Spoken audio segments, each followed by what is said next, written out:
Chettinad chicken గీ roast తయారు చేసుకోవడానికి కావాల్సిన పదార్థాలు: చికెన్ ముక్కలు, నెయ్యి, అల్లం వెల్లుల్లి పేస్ట్, పెరుగు, పసుపు, జీలకర్ర, మిరియాలు, ఎండుమిర్చి, సోంపు, పచ్చి కొబ్బరి తురుము, ఉల్లిపాయ ముక్కలు, ఉప్పు, కరివేపాకు.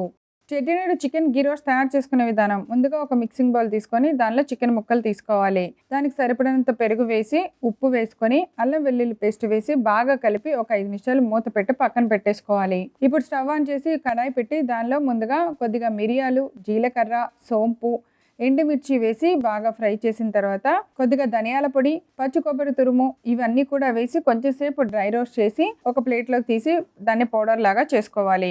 ఇప్పుడు అదే బాండీలో కొద్దిగా నెయ్యి వేసి వేడెక్కిన తర్వాత మనం ముందుగా కలిపెట్టిన చికెన్ ముక్కల్ని వేసి బాగా వేగనివ్వాలి. 5 నిమిషాలు మూత పెట్టి ముక్కలన్నిటిని బాగా మగ్గించిన తర్వాత ఉల్లిపాయ ముక్కలు వేయాలి. అల్లం వెల్లుల్లి పేస్ట్ కూడా వేసి కొద్దిగా పసుపు వేసి మనం ముందుగా తయారు చేసిన మసాలా పొడి కూడా వేసుకొని మరలా కొద్దిగా నెయ్యి వేసి బాగా కలిపి మూత పెట్టి చికెన్ గీ రోస్ట్ ని బాగా ఫ్రై చేసుకోవాలి. మధ్యలో కొద్దిగా కరివేపాకు వేసి కొద్దిసేపు ఫ్రై చేసి ఫైనల్ గా బాగా కలిపి ఒక ప్లేట్లోకి తీసి సర్వ్ చేయండి. అంతే, ఎంతో రుచికరమైన చెట్టినాడు చికెన్ గీ రోస్ట్ రెడీ.